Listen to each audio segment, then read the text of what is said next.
다만 단순한 또 하나의 사법 결정이 아니었다. 그것은 충격이었고 어제까지만 해도 역사를 통제한다고 믿었던 사람들이 세운 내러티브를 갑작스럽게 절단하는 칼날이었다. 뉴욕의 한 연방법정에서 도널드 트럼프 정부가 기슬레인 맥스웰과 제프리 앱스타인의 형사사건 대배심 증언록을 이른바 앱스타인 파일로 포장하려 했던 전략을 연방 판사가 무너뜨렸다. 단순한 거부가 아니었다. 그것은 경고였다. 권력의 편의에 맞게 진실을 꾸미는 연극의 소품이 되지 않겠다는 첫 문장부터 분명히 하는 계산된 행동이었다. 장면을 상상해보라. 수십 년간 울려 퍼질 수 있는 기록이 남는 그 법정 안에서 폴 앵겔마이어 판사는 절차적 형식이 아닌 단호한 입장 표명으로 명령문을 시작한다. 마치 전투가 시작되기 전에 먼저 일격을 가하듯 그는 기슬레인 맥스웰이 누구인지 정확하게 완곡함 없이 묘사한다. 변명도, 과거를 다시 쓰려는 목소리가, 조심스럽게 쌓아 올린 신화도 허락되지 않았다. 이 자리에서 그녀는 무고한 조연이 아니라 삶을 착취하고 파괴한 계획의 중심 인물로 등장한다. 왜 이렇게 시작했을까? 왜 많은 판사들이 선호하는 것처럼 기술적 측면에만 국한하지 않았을까? 어쩌면 앵겔마이어는 문서의 운명을 결정하기 전에 먼저 내러티브의 운명을 결정해야 한다고 느꼈을 것이다. 맥스웰 위에 일부 여론이 씌운 가면을 벗겨내야 했다. 그리고 그렇게 함으로써 그는 이 사건이 편리한 왜곡이 아닌 있는 그대로 기억되도록 하는 메시지를 법정 밖으로 보냈다. 결정문 서두를 읽으며 맥스웰을 에픽스테인의 강력하고 음울한 중력에 이끌린 주변 인물로 묘사해 주기를 바랐던 사람들이 느꼈을 실망을 쉽게 상상할 수 있었다. 대신 판사는 혐의와 증거의 역사를 하나하나 복원했다. 지울 수 없는 범죄의 지도를 다시 그리듯 그는 이 사건의 핵심을 짚었다. 2020년 6월 대배심은 그녀에게 6건의 공식 기소를 내렸다. 미성년자를 불법 성행위로 유인하려는 공모, 미성년자를 불법 성행위 활동으로 이동시킨 혐의, 성매매, 그리고 위증. 이는 모호한 혐의가 아니었다. 증언, 물적 증거, 그리고 어떤 상대와 시도에도 버티는 기록에 의해 뒷받침된 혐의였다. 그러나 더 흥미로운 점이 있다. 앵겔마이어는 이러한 세부 사항을 상기시키면서 단순히 범죄 목록을 나열한 것이 아니었다. 그는 어느 정도 용기 있게 목소리를 낸 사람들에게 경의를 표하고 있었다. 아직 10대였을 때 조종과 폭력의 순환 속으로 끌려간 여성들. 그들은 통계가 아닌 살아있는 존재로 법적 기록 속의 가명으로 보호되었지만 그들의 이야기는 법률 언어의 장벽을 넘어 울려 퍼졌다. 여기서 첫 번째 긴장이 드러난다. 한쪽에서는 특정 이해관계에 맞는 수용 가능한 버전으로 이야기를 맞추려는 정치적 압박이 있고 다른 한쪽에서는 증거와 증언에 기반해 사실을 재확인하려는 판사의 집념이 있다. 이 긴장은 단순히 무엇을 공개할지에 관한 것이 아니라 집단 기억이 어떻게 형성될 것인지에 관한 것이다. 다음 세대에 남을 기억을 누가 정할 것인가? 한편 법정 밖에서는 여론전을 위한 전투가 치열하다. 맥스웰의 이미지를 적극적 공범에서 우연한 피해자로 재구성하려는 사람들이 있다. 그리고 이를 단순한 오류가 아닌 이미 존엄을 잃은 피해자들에게 또 다른 폭력으로 보는 이들도 있다. 이 갈등을 예상하고 판결 서두에서 이를 무력화한 앵겔마이어는 단순히 형식적 요청을 심리한 것이 아니라 진실이 어떻게 기억되고 반복될지를 판단하고 있었다. 판사가 내린 이번 결정은 단순히 법률적 측면을 넘어 관객의 인식 깊숙이 파고드는 계산된 움직임이었다. 일부 사람들이 기슬레인 맥스웰을 상황에 떠밀려 어쩔 수 없이 어둠 속으로 들어간 여성으로 묘사하려 했던 이미지를 그는 조각조각 해체했다. 이번 결정은 그 반대였다. 맥스웰은 우연히 끌려든 인물이 아니라 수년간 지속된 계획 속에서 적극적이고 의식적이며 전략적인 역할을 한 요소였으며 그로 인해 피해자들의 삶은 결코 예전으로 돌아갈 수 없게 되었다. 판사가 이를 드러내는 방식을 읽다 보면 우리 각자의 삶 속에서도 권력을 가진 사람에게 유리하게 제작성된 내러티브를 마주했던 순간들이 떠오른다. 누가 봐도 피해자인 사람이 어느새 가해자의 자리에 앉은 이가 마치 피해자인 것처럼 보이게 만드는 상황 말이다. 이런 왜곡은 회사, 가정, 정치와 같은 공간에서 흔하게 일어나지만 특히 청소년의 몸과 순수함, 미래를 파괴하는 범죄에 적용될 때는 그 파급력이 파괴적이다. 엥겔마이어 판사는 거의 외과적 수술에 가까운 접근을 했다. 맥스웰의 역할을 드러내는 세부 사항 하나하나에 빛을 비췄다. 날짜, 혐의, 사건의 흐름을 이어 시간의 흐름 속에서 부정하기 어려운 기록을 만들었다. 이 타임라인은 단순한 기록물이 아니라 기억을 보존하는 기능을 한다.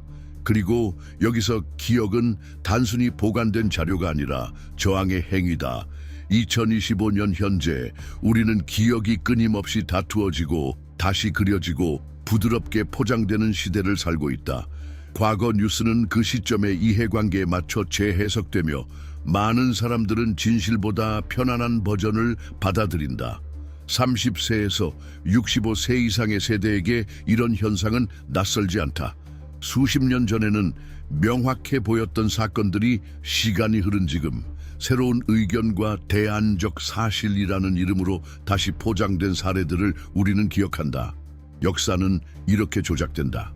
먼저 내러티브를 왜곡하고 그 다음 집단 기억을 의심하게 만들고 마지막으로 의문을 심어 넣는다.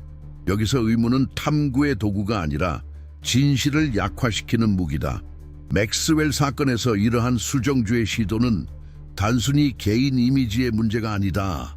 만약 성공한다면 앱스타인 네트워크 전체의 범위를 대중이 인식하는 방식까지 바꾸게 된다.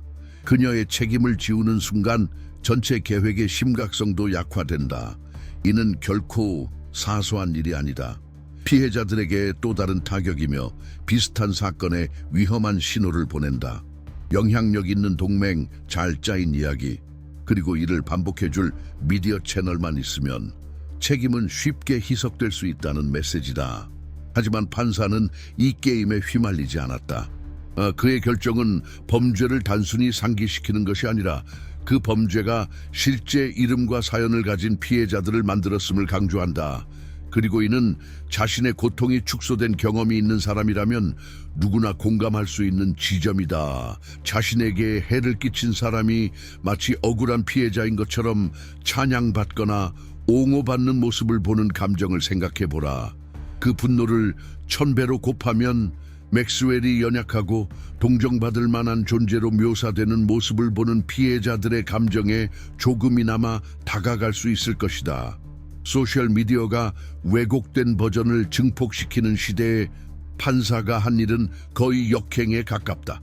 그는 증거의 무게, 증언의 신뢰성, 그리고 유죄 판결에 이르게 한 절차의 중요성을 재확인했다. 이는 대중뿐만 아니라 다른 판사, 변호사, 언론인에게 보내는 메시지이기도 하다. 사실을 다시 쓰려는 시도에 저항하는 것은 진실뿐 아니라 사법제도에 대한 신뢰를 지키는 방법임을 말이다.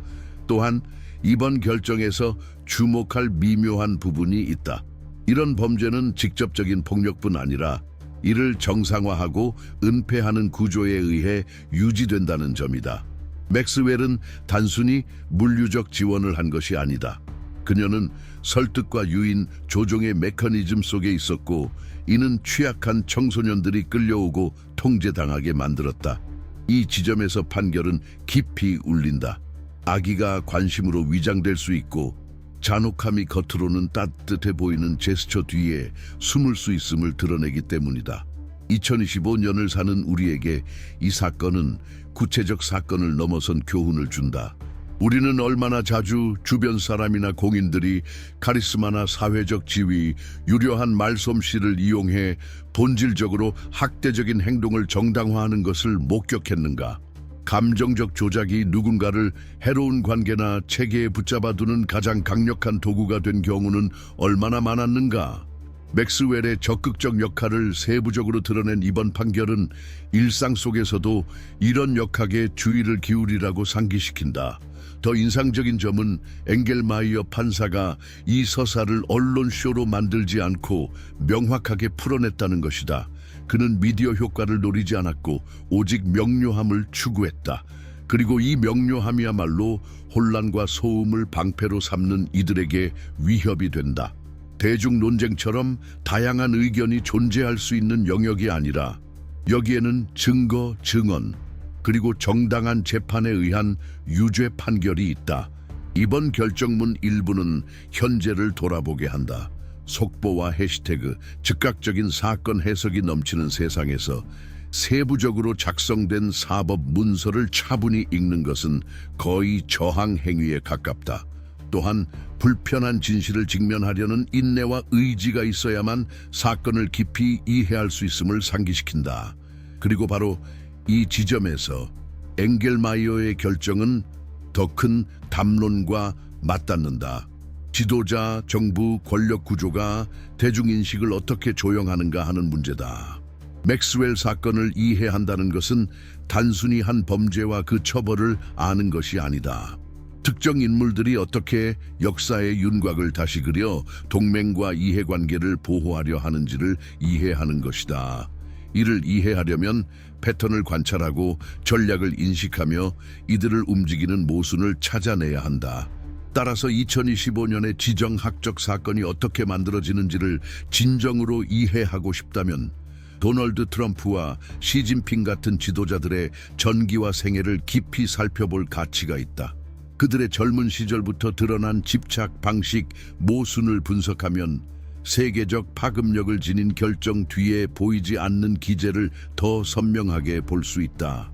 이를 위해 특별 제작된 정기 이북은 표면적인 뉴스, 그 이상을 찾는 이들에게 교육적이면서도 통찰력 있는 독서를 제공한다.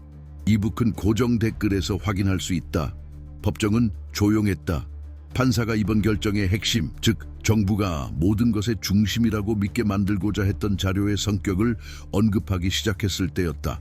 그는 곧 공개할 내용을 이미 세세히 알고 있는 사람처럼 앞에 놓인 페이지들을 넘겼다. 그의 자세에는 조바심이 없었으나 다른 결말을 기대했던 이들에게는 불편한 확신이 배어 있었다. 일부가 앱스타인 파일이라고 포장하려 했던 대배심 증언록은 실상 단 이틀 동안에 요약된 증언 모음이었다. 그것도 이미 알려지고 이미 공개적으로 드러나며 이미 법정에서 논의된 범죄에 대한 수사관들의 진술에 불과했다. 그렇다면 이 모든 연극을 정당화할 만큼 폭발적인 내용은 어디에 있었을까? 거기에는 없었다. 어쩌면 애초부터 존재하지 않았을 수도 있다. 그가 설명을 이어가자 이 문제를 둘러싼 정치 법률적 장치들이 사실은 잘못된 목표를 향하고 있었다는 점이 드러났다. 그러면 불편한 질문이 생긴다. 왜 대중이 이미 알고 있는 것에 거의 새로운 정보가 없는 자료를 공개하기 위해 이토록 많은 노력을 기울였을까? 그 답은 아마 이 페이지들 안에 있는 내용이 아니라 이들이 감추는데 도움이 되는 것에 있을지도 모른다. 증언록에 관심이 집중되면 진짜 중요한 것, 여전히 비공개 상태로 남아있는 수백 기가바이트 분량의 파일, 기록, 이미지, 그리고 명단에서 시선이 멀어진다. 판사는 한마디 한마디를 정밀하게 고르며 증언록을 파일로 포장하려는 고집 자체가 내러티브를 조작하는 방식임을 지적했다. 마치 누군가 나무 상자로 관객의 시선을 끌어놓고 진짜 내용은 방구석 깊은 금고 속에 숨겨두는 것과 같았다. 누가 초점을 잡느냐가 인식을 지배한다. 그리고 2025년의 세상에서 정보가 처리 속도보다 빠르게 흘러가는 환경에서는 어디를 바라보게 하느냐가 진실 그 자체만큼 강력할 수 있다. 우리는 단지 더 자주, 더 쉽게 반복되고 더 소화하기 쉬운 버전이라는 이유만으로 단순화된 사실을 받아들인 적이 얼마나 많았던가. 이어 엥겔마이어 판사는 법적 비밀을 깨야 할 특별한 상황이 있다는 주장도 해체했다. 그는 공익이라는 명분이 충분한 이유가 될 수 있다는 논리를 분석했고 실질적 내용이 없을 경우 그 공익은 단순한 연막에 불과하다는 점을 보여주었다. 흥미롭게도 공익이라는 표현은 전혀 다른 목적을 위해 얼마든지 가공될 수 있다. 무엇이 국민의 이익에 해당하는지를 누가 결정하는가? 더 나아가 이 개념이 선택적으로 문을 열기 위한 비밀번호로 사용될 때 그로부터 이익을 얻는 사람은 누구인가? 판결문 곳곳에는 법률 문서의 기술적 어조 속에서도 거의 개인적인 울림이 느껴지는 구절이 있었다. 마치 판사가 나를 연극에 끌어들이지 말라고 경고하는 듯했다. 그는 선전도구가 되기를 원치 않았고 자신의 서명이 왜곡된 사실을 강화하는 데 쓰이기를 거부했다. 이런 저항은 많은 공적 인물이 지배적인 담론에 맞춰 자신을 포장하는 시대에 드물다. 어쩌면 바로 이 저항이 강한 지지와 거센 반발을 동시에 불러오는 이유일 것이다. 이러한 태도에는 지금의 시대성과 맞닿아 있는 무언가가 있다. 정치 지도자, 기업, 심지어 평범한 사람들조차 편집된 이미지, 발언, 조작된 내러티브로 인식을 조종하는 법을 익힌 시대에 그 논리를 정면으로 거스르는 사람을 찾는 일은 거의 불복종 행위에 가깝다. 자신이 어떤 진실이 전달될지를 결정하는데 익숙한 사람들에게는 불편한 일이다. 만약 우리 삶의 모든 영역에서 편리한 버전이 절대적 진실이 되는 것을 막을 수 있는 사람이 지혜루할 수 있다면 어떨까? 그가 증언록의 단순함을 묘사하는 부분을 읽는 동안 아이러니가 강하게 느껴졌다. 정치와 언론이 만들어낸 모든 소음이 본질적으로 요약된 행정 기록에 불과한 문서들을 중심으로 돌아가고 있었기 때문이다. 그 정보적 가치는 제한적이었고 이미 알려진 혐의와 증거의 규모에 비하면 거의 사소했다. 그럼에도 불구하고 그들에게 부여하려는 상징적 무게는 엄청났다. 이는 이 사건을 넘어서는 역설로 이어진다. 왜 우리는 반복적으로 듣는 것만으로도 그것이 가치 있다고 믿게 되는가? 판사는 또 한 가지 모순을 지적했다. 과거의 절대적 투명성을 약속했던 당국자들의 태도였다. 공식 발표, 기자회견, 장중한 발언에서 그들은 단 한 건의 문서도 숨기지 않겠다고, 모든 증거를 공개하겠다고, 아무것도 설명 없이 남기지 않겠다고 장담했다. 그러나 여전히 잠겨 있는 것은 더 완전한 답을 줄 수 있는 바로 그 자료들이다. 익숙하지 않은가? 뉴스에서나 우리의 일상에서 공개적으로 한 약속이 특정한 문이 닫힌 채로 남아있기를 바라는 사람들의 전략적 침묵 속에서 무너지는 모습을 우리는 얼마나 자주 보아왔는가. 결정문을 읽다 보면 주제가 더 이상 맥스웰이나 앱스타인만이 아님을 깨닫게 된다. 그것은 정보가 통제되고 조절되며 특정 전략에 맞춰 배분되는 방식을 그린 초상화로 변한다. 이런 관행은 고위 범죄 사건에만 국한되지 않는다. 정치, 경제, 기업 경영, 심지어 개인적 관계에도 존재한다. 무엇을 알게 할지를 정하는 사람이 당신이 가질 선택의 범위도 정한다. 그리고 당신이 무엇을 아는지를 통제할 수 있다면 당신이 어떻게 생각하는지를 통제하는 것은 논리적인 다음 단계다. 판사는 소리칠 필요도 없었다.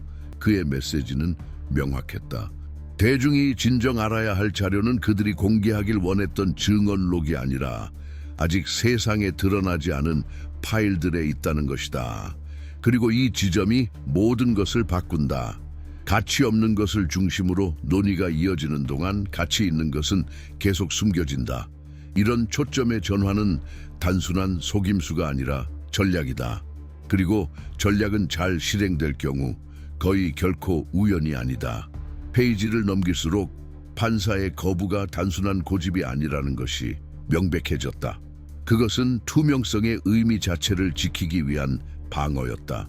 아무것도 드러내지 않는 것도 투명성이라고 부를 수 있다면 그 단어는 의미를 잃는다.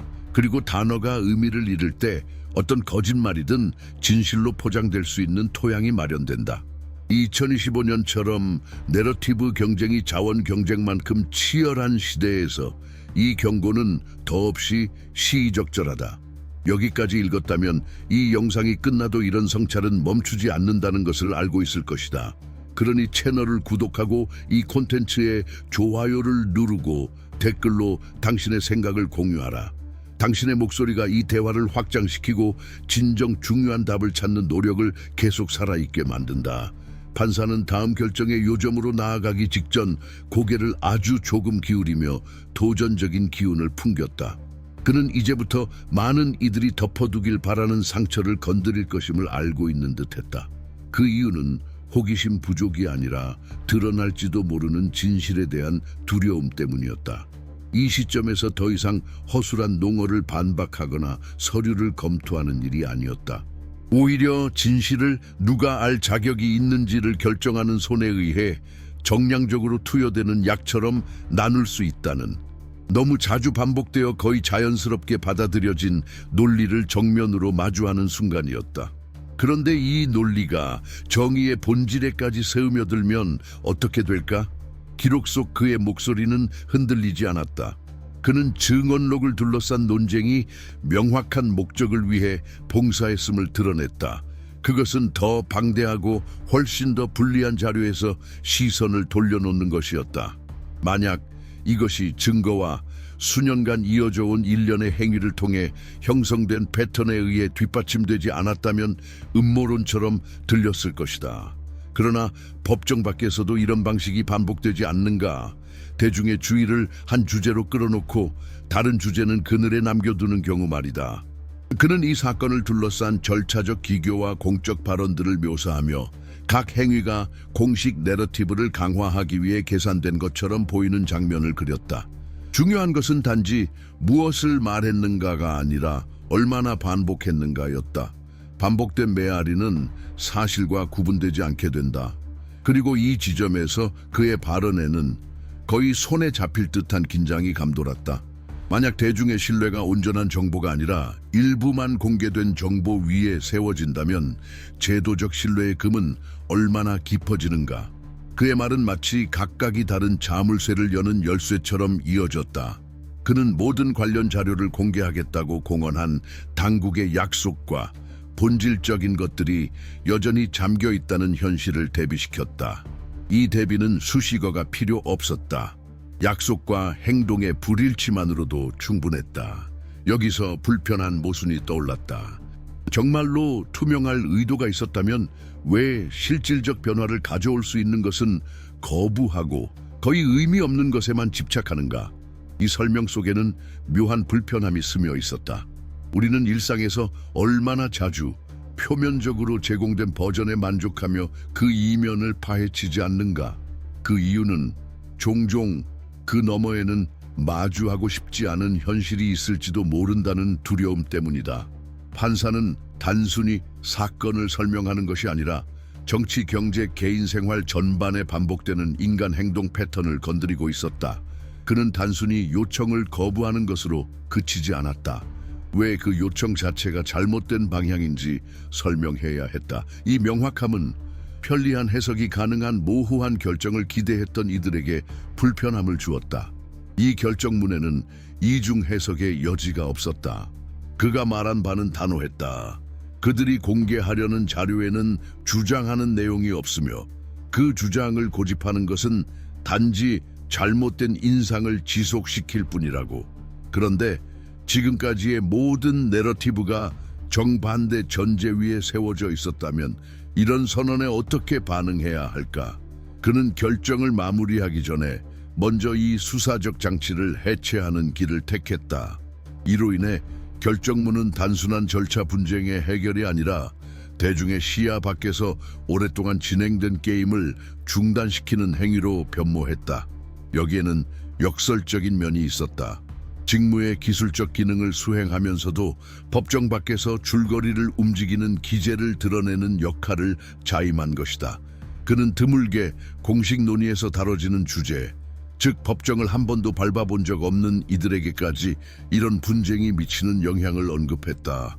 실천이 이를 부정하는데 투명성의 약속을 어떻게 믿을 수 있는가? 정당한 사유와 정치적 편의성을 어떻게 구분할 수 있는가? 이런 질문은 판결문 한 장으로 끝나지 않는다. 결정이 읽힌 뒤에도 오래 남아 메아리 친다. 법률 용어는 이면의 서사를 막지 못했다. 그 서사는 침묵과 멈춤, 단어 하나하나를 신중히 고르는 과정에서 형성되었다.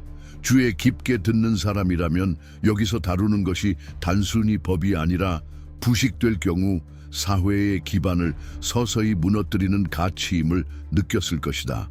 대규모 스캔들이 아니라 작은 불투명성의 누적이 신뢰를 해체할 때 어떤 일이 벌어지는지 스스로 물어본 적이 있는가?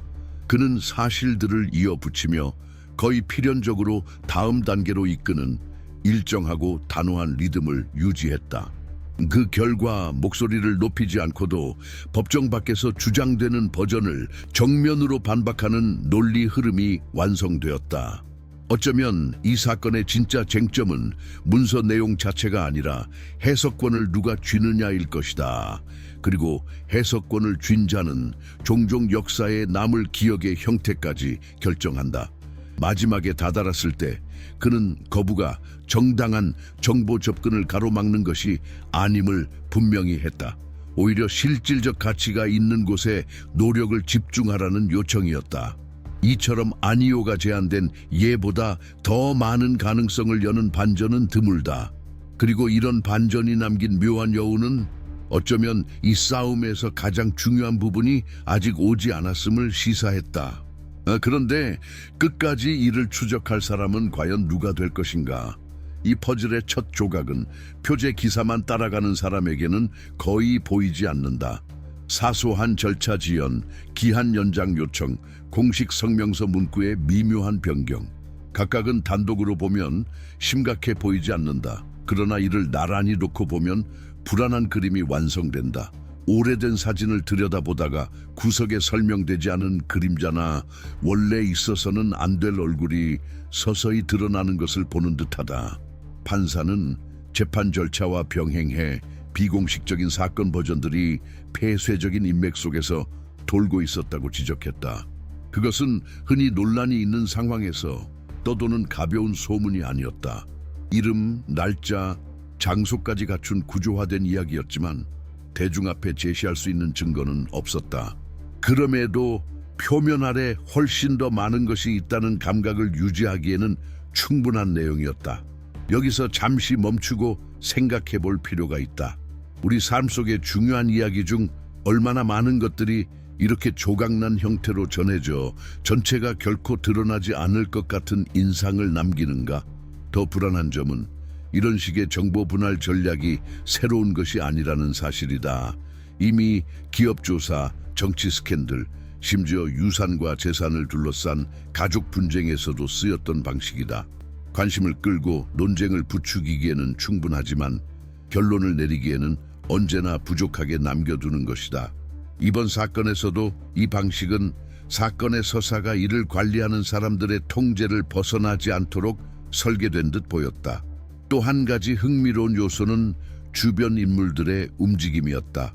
이들은 기사 제목에 오를 만큼 두드러진 위치에 있지 않았지만 여행 기록, 비공개 행사 초대 명단, 내부 서신 속에서 모습을 드러냈다. 겉보기에는 성범죄와 무관해 보이는 이들이었지만 동일한 공간을 오가고 있었다. 단순한 사회적 우연일까? 아니면 윤리적 경계를 넘어서는 더 넓은 생태계의 일부였을까? 이 지점에서 판결문은 사건 기록 밖을 조사하려는 사람에게 일종의 지도가 되었다. 판사는 어디를 찾아야 할지를 문자 그대로 지시하지는 않았지만 멀리 떨어진 사건들을 연결하는 방식으로 힌트를 남겼다. 서로 흩어진 사실들의 다리를 놓는 이 능력은 건조한 공지문과 달리 법률 서사를 대중의 인식을 바꾸는 힘을 가진 것으로 만든다. 독자를 생각하게 하고 의문을 품게 하고 조각을 맞추게 한다. 조각을 맞추기 시작하면 무시할 수 없는 모순들이 떠오른다. 몇 달 차이로 서로 모순되는 대변인의 발언, 한때는 중요하지 않다고 분류됐다가 갑자기 핵심으로 떠오른 문서, 특정 버전을 강화하러 나타났다가 아무 설명 없이 사라진 증인. 이런 움직임은 어떤 화려한 연설보다 공식 방송에는 잡히지 않는 이면의 이야기를 전해준다. 이 장면을 읽다 보면 불편한 질문에 닿게 된다. 이 사건을 포함해 수많은 사건에서 진실 전체가 과연 공개 권한을 가진 사람들의 진정한 목표일까? 아니면 더 큰 목적에 부합할 때만 쓰이는 수단일까? 이는 받아들이기 어려운 질문이다. 투명성이 종종 거래의 화폐처럼 다뤄진다는 뜻이기 때문이다. 이 의문이 떠오르는 순간 판사는 예상치 못한 측면을 꺼냈다. 바로 이 비밀 유지가 지니는 경제적 정치적 파급력이다. 사건의 핵심 인물들 주위에는 거대한 금융 이해관계가 얽혀 있었고 전면 공개는 연쇄적인 파장을 일으킬 수 있었다. 계약, 파트너십, 투자, 이 모든 것이 예측 불가능하게 흔들릴 수 있었다. 그리고 돈과 권력이 얽힌 어떤 체계에서든 위험은 단지 법률적인 것에 그치지 않는다. 그것은 특정 집단의 존재 자체의 위협이 될 수 있다. 판사는 이를 드러내며 단순히 사실을 기록한 것이 아니라 순환 고리를 끊으려는 시도를 하는 듯 보였다. 그는 직접적으로 말하지 않았지만 이렇게 말하는 것 같았다. 당신들에게 보여주는 것 너머를 보라. 그리고 이 메시지는 강력하다. 그것은 책임을 대중에게도 돌리기 때문이다. 결국 얼마나 많은 사람들이 헤드라인에 없는 것, 짧고 공유하기 쉬운 문장으로 포장되지 않은 것까지 볼 의지가 있는가? 아무도 예상하지 못했다. 그 순간 형식적인 문서 한가운데서 판이 뒤집힐 만한 불씨가 튀어오를 줄은 판사는 예측 가능한 문장의 흐름을 멈추고 처음엔 단순한 기술적 세부사항처럼 보이는 관찰을 던졌다. 그러나 그것은 결코 사소한 것이 아니었다. 그는 지금까지 비상적인 보도에는 단 한 번도 등장하지 않았던 이름과 직책을 언급했다. 사건의 중심에 앉아 있지 않았지만 보이지 않을 만큼 미묘하게 사건과 엮여 있었던 인물들이었다. 방 안의 공기가 달라졌다. 이런 연결의 무게를 아는 사람이라면 그것이 단순한 말실수가 아니라 치밀한 선택임을 알아차릴 수 있었다. 그리고 그 선택은 전체 이야기를 지탱하던 안전망을 흔들었다. 만약 이 인물들이 맥스웰과 앱스타인처럼 동일한 엄격함으로 조사된다면 아직 얼마나 많은 실타래가 남아있을까? 그는 즉답을 주지 않았다. 단지 조각들을 책상 위에 올려두고 메아리가 제 역할을 하도록 두었다. 그 태도에는 일종의 도발이 있었다. 마치 주위의 깊은 독자에게 직접 찾아보라. 이 단서들이 어디로 가는지 확인하라고 말하는 듯했다. 그리고 이 도발은 불편했다. 오랫동안 우리는 누군가가 가리키는 방향만 바라보았음을 인정해야 하기 때문이다. 얼마나 많은 이야기들이 우리의 시야를 스쳐 지나가지만 그 주인공들은 장면 밖에 서 있었는가? 문서는 이어졌고 매 단락마다 지금까지 유지되어 온 공식 담론에 작은 균열이 생겼다. 그것은 눈에 띄는 폭발이 아니라 시간이 지날수록 드러나는 미세한 금이었다. 예를 들어 특정 회의는 기존 발표와 맞지 않는 날짜에 열렸고 어떤 여행 기록은 공개 신문에서 한 번도 언급되지 않은 도시로의 이동을 보여주었다. 각각은 사건을 무너뜨릴 만큼 크지 않지만 겹쳐 놓으면 이야기는 균형을 잃기 시작한다.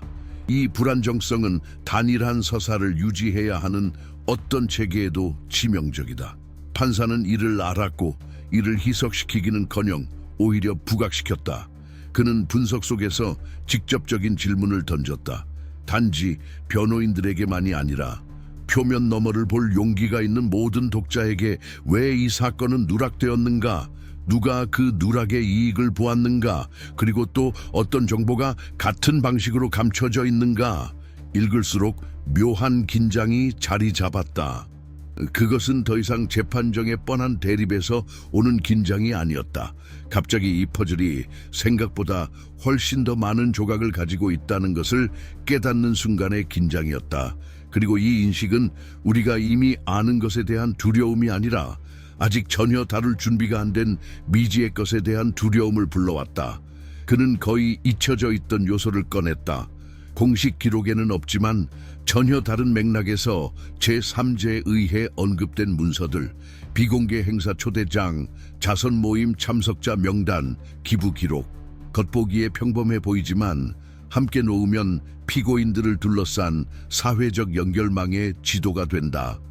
그 자리에 단순히 체면 때문에 있었던 사람은 누구인가?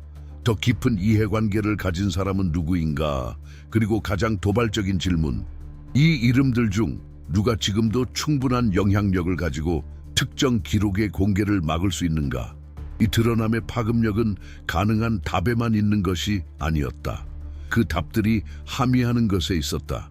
여전히 숨겨진 일부 내용이 현재 활동 중인 인물들에게 직접적 영향을 줄 수 있다면 이는 계산된 위험이었다. 조사하는 이에게도 폭로하는 이에게도 위험이었다. 위험이 이토록 커지면 앞으로 나아갈지는 법적 판단을 넘어 개인적 용기의 문제가 된다.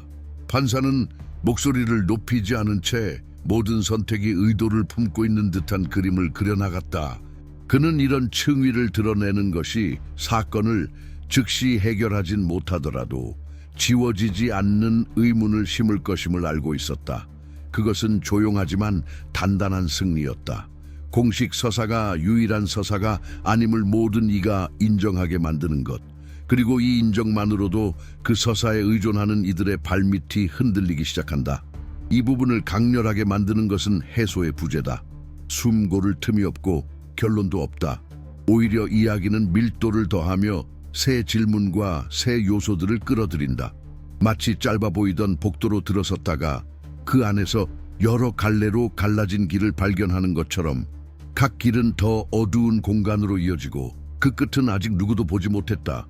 이 사건의 종결은 마침표가 아니라 전략적 휴지부였다. 마치 무대의 조명이 꺼지며 곧 새로운 막이 시작될 것을 알리는 순간처럼 조용히 언급된 이름들, 완벽히 맞아떨어지지 않는 날짜들, 거의 우연처럼 흘러나온 장소들, 이 모든 것들은 여전히 그 자리에 남아 움직일 정확한 때를 기다리는 침묵의 조각들이다. 지금 필요한 것은 결론의 안도감이 아니라 경계심일지도 모른다. 경계한다는 것은 다음 수가 놓이는 바로 그 순간을 포착할 준비가 되어 있다는 뜻이다. 이 과정에는 인간적인 측면도 있다. 모든 세부와 반전을 따라온 사람이라면 처음과 같은 상태로 이 이야기를 마치기 어렵다. 이런 서사를 통과한 뒤에는 시선이 달라진다. 정보가 어떻게 분배되는지를 형성하는 전략들이 보이기 시작하는 것이다. 이것이 모든 해답을 쥐게 된다는 의미는 아니다. 오히려 표면을 넘어설 수 있는 더 날카롭고 정확한 질문을 던질 수 있게 된다는 뜻이다. 그리고 종종 절대적인 확신보다 적확한 질문이 적절한 순간에 던져질 때 더 큰 균열을 만든다. 넓은 맥락을 분석해 보면 이런 분쟁은 결코 고립되어 일어나지 않는다는 것이 분명해진다. 왜 특정 기록이 여전히 감춰져 있는지, 왜 일부 버전이 그렇게 집요하게 방어되는지를 이해하려면 단지 현재만이 아니라 더 큰 세계 권력 구조를 관찰해야 한다. 그렇기에 도널드 트럼프와 시진핑 같은 지도자의 궤적을 아는 것이 중요하다. 그들이 어떻게 형성되었는지, 어떤 동맹을 키웠는지, 어떤 위험을 감수했는지, 그리고 언제 통제의 길을 택했는지를 파악하는 것은 세계 정치와 경제를 움직이는 흐름 뒤의 논리를 해독하는 데 필수적이다. 행동과 결정의 패턴을 인식하면 겉보기엔 작은 충돌들이 어떻게 훨씬 더 큰 서사 속에 맞물리는지를 볼 수 있다. 이 이해를 더 깊이 하고 싶은 사람을 위해 두 지도자의 전기를 정밀하고도 알기 쉽게 풀어낸 독점 이북이 준비되어 있다. 호기심이 진짜 통찰로 이어질 수 있도록 돕는 자료로 고정 댓글에서 확인할 수 있다. 이 영상을 마무리하며 당신에게 직접 말하고 싶다. 이 콘텐츠가 생각을 자극했고 질문을 불러왔으며 시야를 넓혔다면 채널을 구독하라. 어떤 부분이 가장 인상 깊었고 그 이유가 무엇인지 댓글로 남겨라. 그리고 좋아요를 눌러라. 그것이 이 대화를 더 많은 사람들에게 확산시키는 힘이 된다. 이 이야기의 모든 층위를 함께 따라와 준 것에 감사드린다. 그리고 진짜 중요한 것을 향한 탐구를 계속 이어가 주는 것에도 감사드린다. 다음 콘텐츠는 이미 제작 중이며 오늘 탐구한 연결을 더 확장시킬 예정이다. 그때까지 눈을 날카롭게 유지하고 생각을 질문으로 단련하며 절대적 진실이라는 이름으로 건네지는 어떤 서사든 기꺼이 의심할 준비를 갖추길 바란다.